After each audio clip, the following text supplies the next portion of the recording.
pradėsime mūsų antrąją sesiją. Moderuoti perimsiu aš, Alvydas Noreika, Ramūnas su mumis atsisveikino. Ir tada pirmasis antrosios sesijos pranešimas yra Nerijos Pipiro ir Svetlanos Adler Mikulėnienės. Reiškia, pranešimo pavadinimas Meilė kūrinijai kaip tobulumo kelias. Jurgis Ambraziejus pabrėža. Taip, prašom. Iš tikrųjų dėkoju, kad turbūt kiekvienais metais mes čia susirenkam ir galima kalbėti, dalintis mintimis apie tikrai svarbius mūsų mokslui, mūsų istorijai žmonės. Šitas pranešimas, kaip suprantu, yra truputėlį kitoks negu kad buvę iki šiol, bet ko gero ten, kur yra minusai, dažniausiai išeina pliusai. Tai svarbu ne vien tik tai kažką tai matyti, kaip mes įpratę, bet svarbu ir girdėti ypatingai filosofinius dalykus. Tai čia truputėlį juokaujant, taigi linkėčiau, kad šitas pranešimas būtų toks kaip ir kelionė į žodžio, į filosofijos, į minties gelmes apie vieną išskirtinę asmenybę, tai yra Jurgį Ambraziejų pabrėža. Šį pranešimą rengėme dviese, tai yra aš ir mano kolegė Svetlana Adler Mikulėnienė iš Kauno klinikų. Jie atstovauja kaip ir medicininę, sakytume taip, pabrėžos pusę. Aš daugiau dvasinę pusę atstovauju, tačiau šiandien jinai dalyvauja kitame susirinkime, tai leiskite ir jos vardu pristatyti tai, ką jinai irgi yra, taip sakant, įterpusi šitą pranešimą. Labai džiaugiuosi, kad yra skirtas laikas Jurgiui Ambraziejui pabrėžai ir, kiek žinau, ir rytoj bus pranešimų skirtų šiai asmenybei.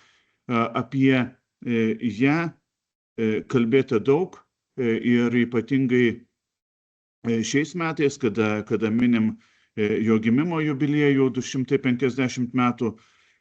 Ir man atrodo labai gražus akcentas, bet jis nebuvo paminėtas mūsų žiniasklaidoje deramai, sakyčiau. Tai yra, kad beveik prieš mėnesį, 2026 metų balandžio 12 dieną, pagaliau gavus visus reikiamus leidimus, buvo pradėta šitos asmenybės beatifikacijos byla. Mūsų žiniasklaida turbūt labai yra užimta laisvų žodžiu ir neturėjo galimybės kažkaip tai deramai nušviesti šitą įvykį, o įvykis yra tikrai svarbus.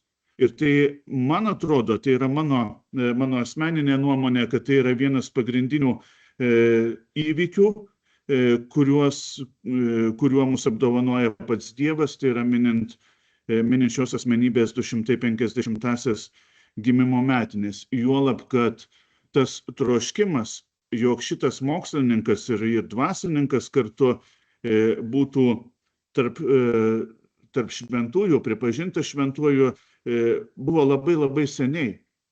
Ir pranešimo pradžioje pastebiu, kad yra išlikę dar 1949 metais, tai yra prieš 77 metus, Lietuvos tikinčiųjų laiškas atitinkamom institucijom, tai yra vyskupam ir Vatikanui, kur prašoma pradėti beatifikacijos bylą. Tai šitas beatifikacijos bylos pradžia įvyko tik tai šiemet, po 77 metų. Ir vėlgi 1949 metais, ko gero, ir nebuvo galima to atlikti dėl visiems suprantamų priežasčių, tai yra buldozerinio ateizmo ir tikėjimo persekiojimo. Tačiau vėlgi tai paliudija, kad Pabrėžos atminimas žmonėse yra labai augęs, kad šita asmenybė yra labai labai svarbi.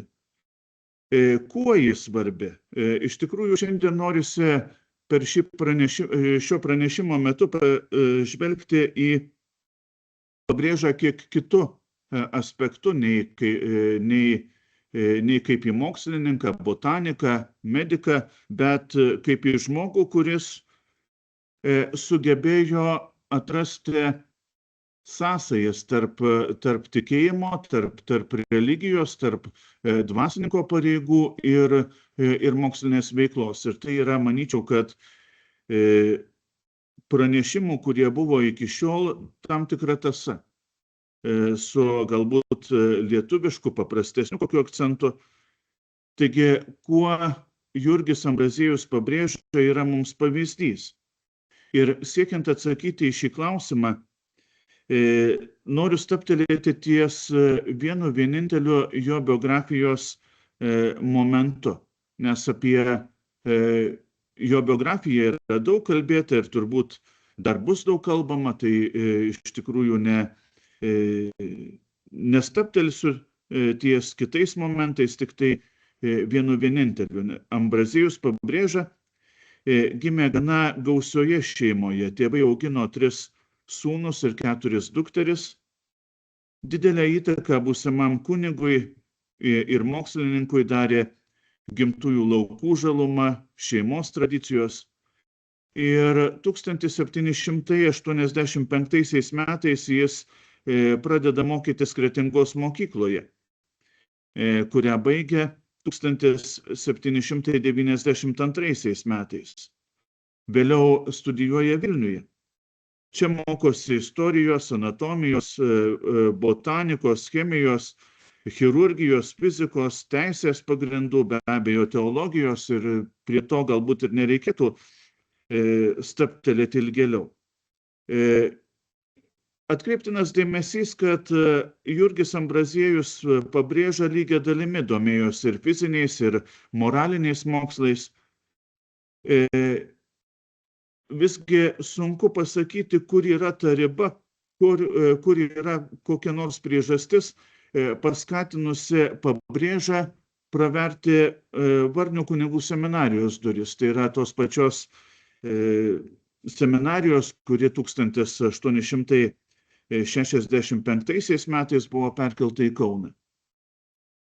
Ir galbūt kai kas sako, kad tai dalyvavimas Kosciuškos sukilime ar dar kažkokios tai priežastys, prie jų neapsistosiu.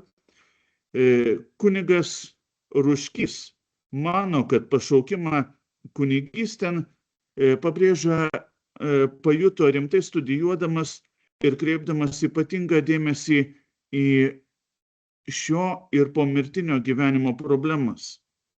Dėl to jo sieloje kilo darbo ir mokslo vertybių perkainojimas. Ir rimtai apsisprendęs jis panoro tapti kunigu. Jam kaip medicinos studentui Ruškys rašo, kad teko dalyvauti asistentu vienoje operacijoje, kuri buvo sunki ir sudėtinga ir turbūt baigėsi paciento mirtimi. Tas faktas padarė jam sunkiai slegiantį įspūdį. Bet, kaip minėjau, tai tik tai viena hipotezė, kurią patvirtinti ar paneigti nėra šio pranešimo tikslas. Tačiau vienok šį faktą paminėjau neatsitiktinai. Tai gali pagelbėti mums pažvelgti į Pabrėžą kaip asmenį, konkrečiai keliavusį asmeninio tobulumo keliu, ir šitą kelią kaip galimybę, kad visgi mokslas ir religija turi tam tikras sąsajas, palikusi mums. Visas tas žinių bagažas, atitinkantis klasikinę universitetinę ugdymo sistemą, turėjo didelę įtaką Jurgio Ambraziejaus Pabrėžos gyvenime. Ta patirtis be abejo turėjo įtakos ir tam, kad šiandien Pabrėžą, kaip minėjau, galima laikyti tikėjimo ir proto sutaikintoju. Tačiau kur yra šių dviejų sąvokų jungtis? Ir ar įmanoma tikėjimo ir mokslo dermė? Man atrodo, kad būtent Jurgio Ambraziejaus Pabrėžos asmenybėje visą tai išryškėja palaipsniui. Dar dirbdamas mokytoju Kretingos Bernardinų mokykloje, Pabrėža parašo geografijos vadovėlį, kurį sudaro 3 dalys. Tai yra matematinė Žemė kaip planeta, fizinė Žemės paviršius ir ant jos esantys kūnai, politinė žmonių atrasta Žemės dalis, aprašanti šalis ir santvarkas. Nuo kosmoso prie žemyno einama, nuo valstybės prie konkretaus žmogaus. Jam rūpi, kaip gamta gali padėti žmogui būti sveikam ir netgi realizuoti savo pašaukimą.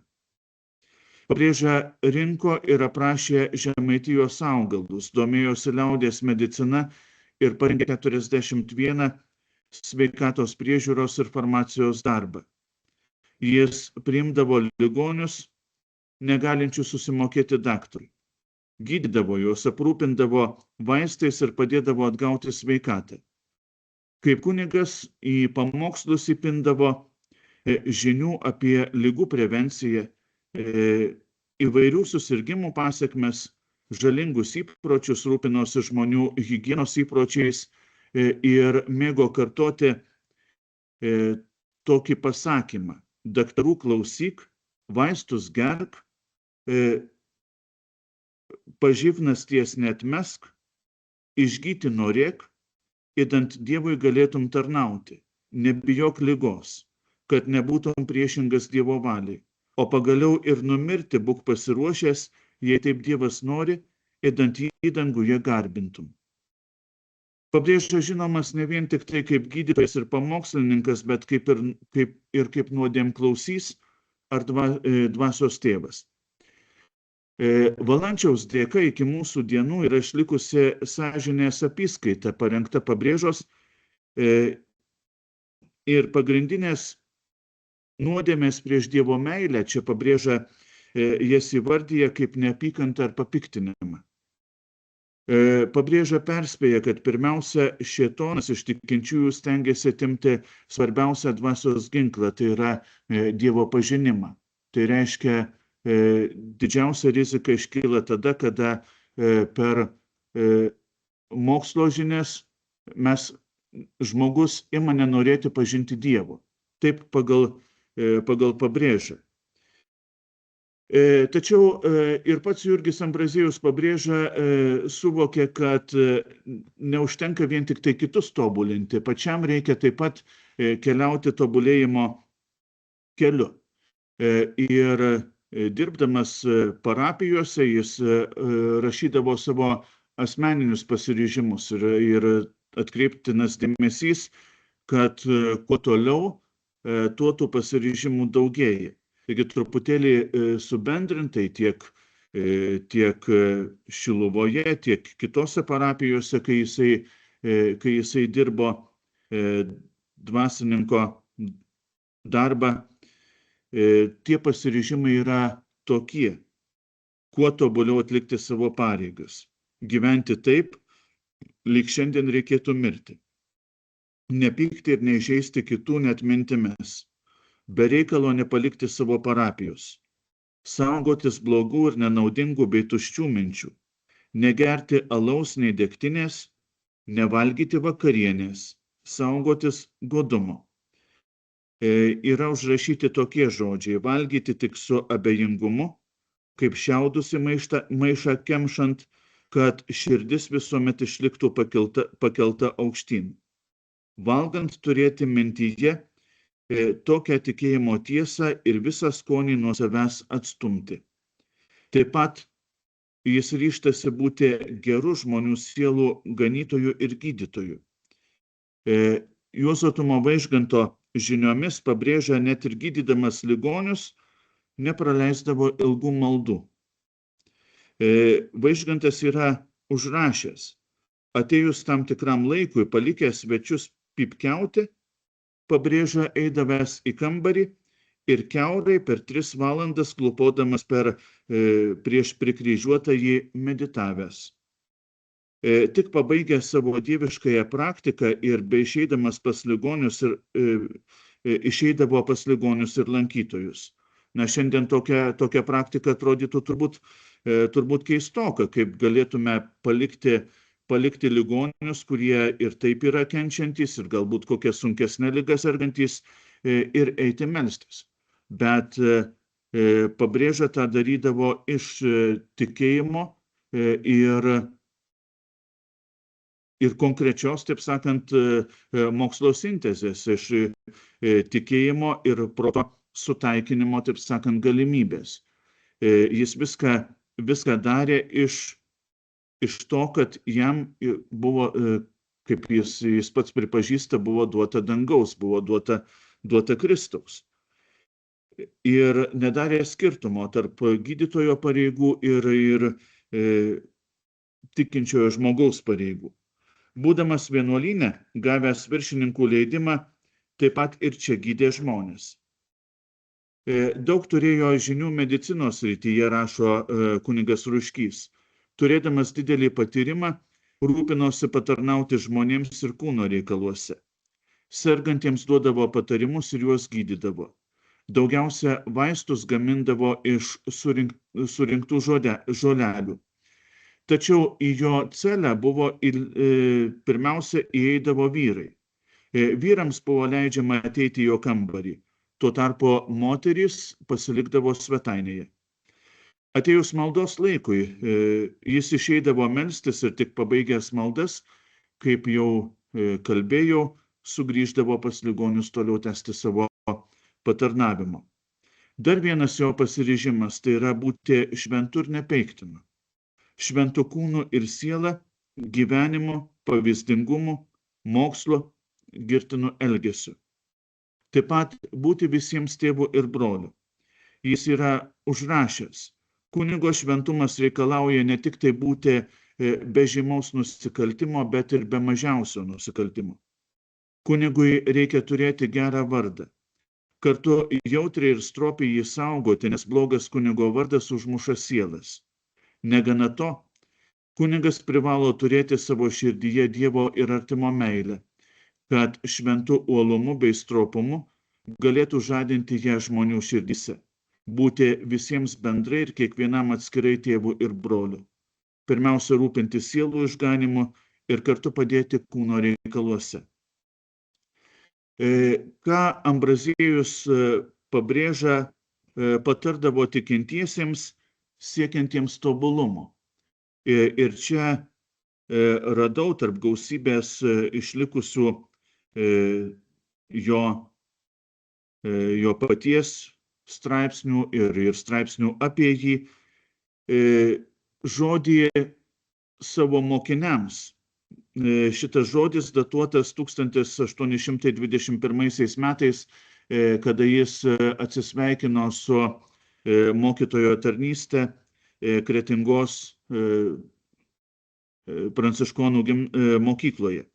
Ir jis patarė mokiniams taip: gyventi tylų ir šventą gyvenimą, nuolat melstis, būti sąžiningiems, gerbti kitus, saugotis nuodėmių, nedorų minčių ir įdomiausia, kad jis jau tada atkreipė dėmesį į nedoras naujienas ir duoti išmaldą.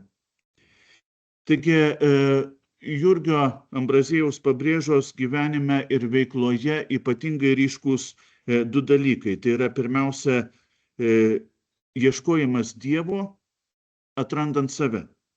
Ir jis visada keldavo klausimą, kas tu esi viešpatie ir kas esu aš. Antras dalykas tai yra troškimas Dievo bijoti, nuodėmių vengti ir daryti gerą. Kaip būtų galima trumpai apibūdinti Jurgio Ambraziejaus pabrėžos tobulumo kelią, kuriuo ne tik tai jis pats ėjo, bet ir mokė kitus? Man atrodo, kad geriausiai šį klausimą atsako vienas sakinys iš Šventojo Apaštalo Pauliaus pirmojo laiško Korintiečiams. Tai yra pasilieka tikėjimas, viltis ir meilė. Šis trejetas, bet svarbiausia jame yra meilė. Tikėjimas, tarsi proto gelmė, tyrinėdamas gamtą, patarnaudamas žmogui, pabrėžia kartu ir patarnauja Dievui. Netgi gydydamas ligonius, jis artinasi prie žmogaus kaip prie šventovės. Ir todėl išlaikoma tokia dermė gydyti ir melstis. Kartu tikėjimo dėsniai tai vilties ir meilės ugdymas. Ir tik tai atsakymas į klausimą, kas yra viešpats, įgalina rasti atsakymą ir į tai, kas yra žmogus, kas aš esu pats. Kad aš esu žmogus kilniausias savo esme. Viltį pabrėžia sieja su dorybėmis. Reikia vengti to, kas nepasitarnauja išganimui, todėl pasak jo, svarbu nenutylėti jokio, net ir mažiausio dalykėlio, net tai, kas iš tikrųjų nėra nuodėmė, kad blogio pradžią pastebėtume ir jam pasipriešintume. Galų gale meilė Ambraziejui pabrėžia, kiekvienas žmogus yra Kristaus paveikslas. Todėl jį reikia matyti kaip Kristų ir jei kiekviename žmoguje kūrėjas skirtingų būdų įliejo amžinąjį gėrį, tai skirtingų būdų jį atžymėjo Kristaus žmogiška prigimtimi. Ir kaip mini vienas iš Pabrėžos biografų, kunigas Viktoras Gidžiūnas, pats pranciškonas buvęs, meilė kiekviename žmoguje įsižiebė skirtingai. Ir kiekviename stengiasi paliesti skirtingą žmogaus prigimties dalį. Tad tuo pagrindu ir patį žmogų sėkmingiau gali pakelti į atgamtį. Čia yra ne mano, čia yra Gidžiūno mintis. Ši Kristaus samprata atsiskleidžia ir Šventojo Pranciškaus Asyžiečio meilės paslaptyje. Nes jei per Kristų viskas sukurta, tai kiekviename kūrinyje yra įspaustas ir jo žmogiškosios prigimties žymės. Taigi keletą akcentų. 8 minutės liko, tai jeigu norit dar klausimų. Neužtruksiu, nes jau po truputėlį einu link pabaigos. Taigi keletą akcentų apžvelgėme Jurgio Ambraziejaus Pabrėžos tobulumo kelią. Iki mūsų dienų Pabrėža yra išlikęs ir kaip mokslininkas, ir kaip gydytojas, ir svarbiausia, kaip žmogus, kuris pats nebijojo nuolat tapti žmogumi. Taip galima apibūdinti jį ir konkrečiai Dievą mylintį žmogų. Pašaukimo kelias Pabrėža vedė į pranciškonų 3-ąjį ordiną. Kodėl jis pasirinko 3-ąjį ordiną? Nėra iki galo aišku. Galbūt iš nuolankumo, nes 3-ojo ordino nariai, jie negalėjo būti išrenkami, pavyzdžiui, vienuolyno viršininkais, vienuolyno gvardijonais, ir administracinė našta Pabrėža itin slėgė, jis labai jos nemėgo. Kitas dalykas, būnant 3-ojo ordino nariu, tuomet 3-ojo ordino nariai galėjo nešioti ir abitą, ir praktiškai iš išorės nieko nesiskyrė nuo vienuolių pranciškonų 1-ojo ordino narių. Tačiau jie turėdavo daugiau laiko, jie galėdavo disponuoti ir tam tikromis galbūt ir piniginėmis lėšomis, o tai Pabrėžai, ko gero, buvo irgi svarbu, ne vien tik tai melstis, ne vien tik tai atlikti savo kaip dvasininko pareigas, bet taip pat ir tyrinėti gamtą, tyrinėti kūrinyje ir pagelbėti žmonėms. Taigi, ko gero, tas pasirinkimas stoti į 3-ąjį ordiną nėra atsitiktinis.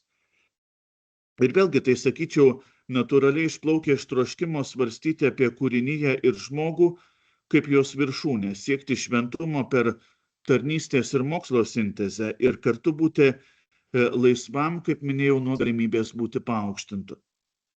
Savo gyvenimu Pabrėža parodė, kad kaip daugiau nei 100 mečių vėliau viename savo katechezių sakys popiežius Benediktas XVI, kurį galbūt galėtume drąsiai vadinti šventojo popiežiaus Jono Pauliaus II enciklikos Fides et Ratio architektu, kad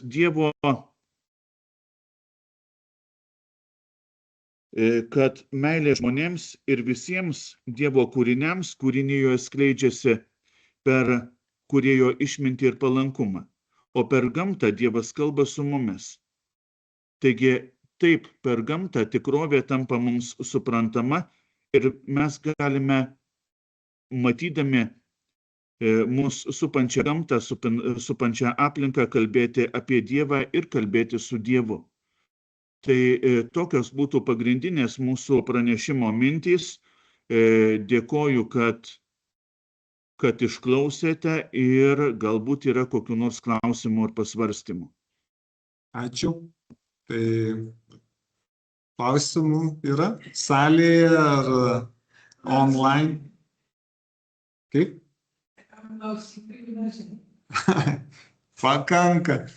Tada aš pasinaudodamas progą, tai tokį, kaip pasakyti, ir komentarą kartais, ir klausimą.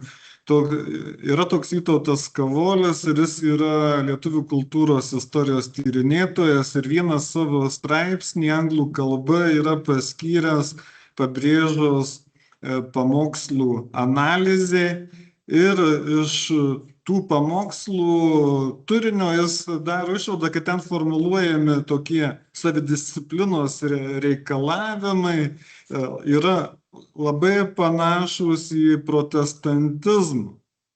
Ir net jis ten kelia prielaidą, kad galbūt štai ten Kretinga buvo arti Prūsijos sienos, kad galbūt reiškia savidisciplinos reikalavimai yra paveikti tos protestantiškosios pasienio kultūros. Kaip jūs į tai reaguotumėte?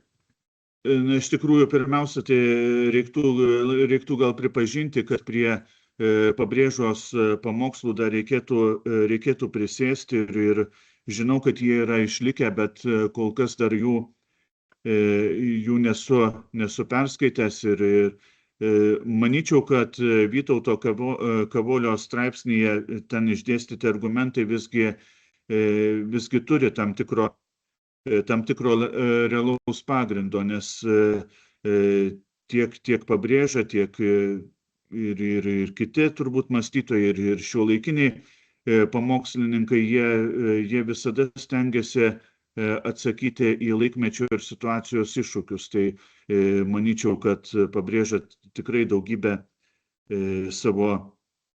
praktiškai visą savo gyvenimą praleido Žemaitijoje, kur ta protestantizmo įtaka buvo nemaža ir tai manyčiau, kad turėjo įtakos jo pamokslams, jo prakalbai į žmones. Tai tikrai neatmesčiau. Gerai, tai dar bus